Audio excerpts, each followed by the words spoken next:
अर्थ को about more than 160 million years तक dominate करने के बाद डायनासोर्स का द एंड हुआ एक एस्ट्रॉयड इंपैक्ट की वजह से।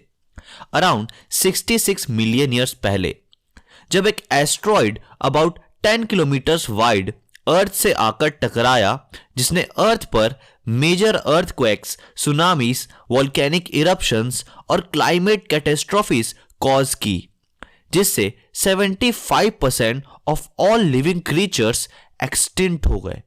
बट इन सब के थ्रू अर्थ बचा रहा।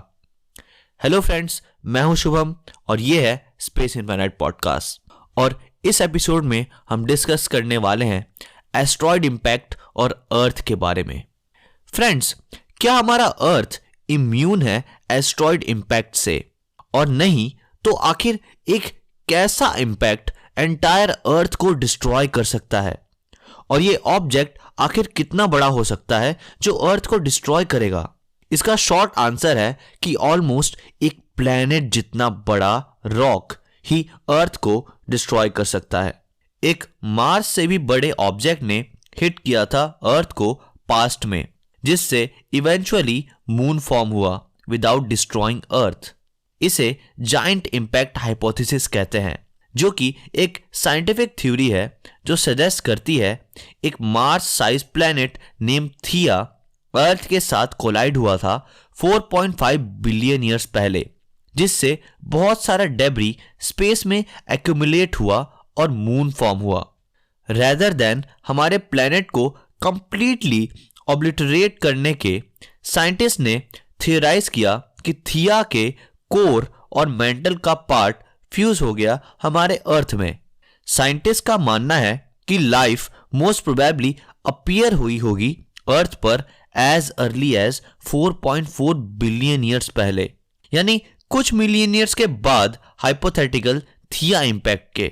नासा किसी भी ऐसे स्पेस रॉक को पोटेंशियल हैजार्ड मानता है जो 140 मीटर्स हो डायामीटर में और अर्थ के 7.4 मिलियन किलोमीटर्स करीब से ऑर्बिट करता हो। एक ऐसे रॉक के साथ इंपैक्ट एंटायर सिटी को वाइप आउट कर सकता है। एक लार्जर रॉक के साथ कोलिजन जो करीब 1 किलोमीटर वाइड हो प्रोबेबली पूरी सिविलाइजेशन को डिस्ट्रॉय कर सकता है, क्योंकि इतना बड़ा रॉक या asteroid global climate disasters unleash कर सकता है।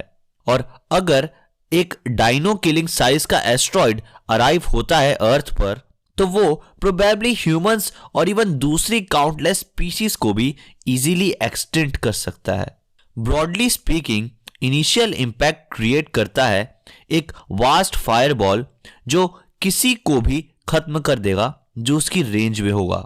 देन डस्ट और स्मोक जो इंपैक्ट से जनरेट होगी वो पूरे अर्थ को कवर कर लेगी, जिससे अर्थ इंपैक्ट विंटर में चला जाएगा, क्योंकि ये डस्ट और स्मोक जो एटमॉस्फेयर में प्रेजेंट होगी वो सनलाइट को अर्थ सरफेस पर रीच करने से रोकेगी और हेंस अर्थ का टेम्परेचर ड्रास्टिकली ड्रॉप हो जाएगा।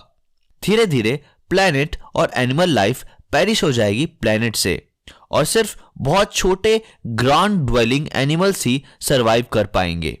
इसलिए नासा और दूसरी स्पेस एजेंसीज एस्ट्रॉयड इंपैक्ट के थ्रेट को बहुत सीरियसली लेते हैं और क्लोजली मॉनिटर करते हैं थाउजेंड्स ऑफ पोटेंशियल इंपैक्टर्स जो हमारे सोलर सिस्टम में हैं। गुड न्यूज ये है कि अभी ऐसा कोई थ्रेट नहीं है किसी पोटेंशियली हैजार्डियस एस्ट्रॉयड का हमारे प्लैनेट के लिए, एटलीस्ट नेक्स्ट 100 ईयर्स में। और फ्यूचर में अगर ऐसा कोई थ्रेट आता भी है तो उसके लिए नासा तैयारी कर रहा है डार्ट मिशन के थ्रू, जो स्टैंड करता है as double asteroid redirection test, जिसमें एक स्पेसक्राफ्ट को एक एस्ट्रॉयड पर क्रैश करने से उस एस्ट्रॉयड का कोर्स चेंज किया जा सकेगा, जो कि एक वायबल मींस है प्लैनेटरी डिफेंस के लिए फ्यूचर एस्ट्रॉयड इंपैक्ट से। So friends, that's it for this episode and I hope कि आपको यह एपिसोड पसंद आया होगा। अगर आप इस एपिसोड को Spotify पर सुन रहे थे तो make sure to share with your friends, and if you are watching this on YouTube, make sure to give it a thumbs up and subscribe to the channel if you are new to the channel.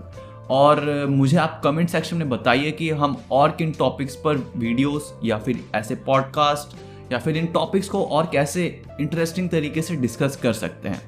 Thanks for watching and stay tune to Space infinite.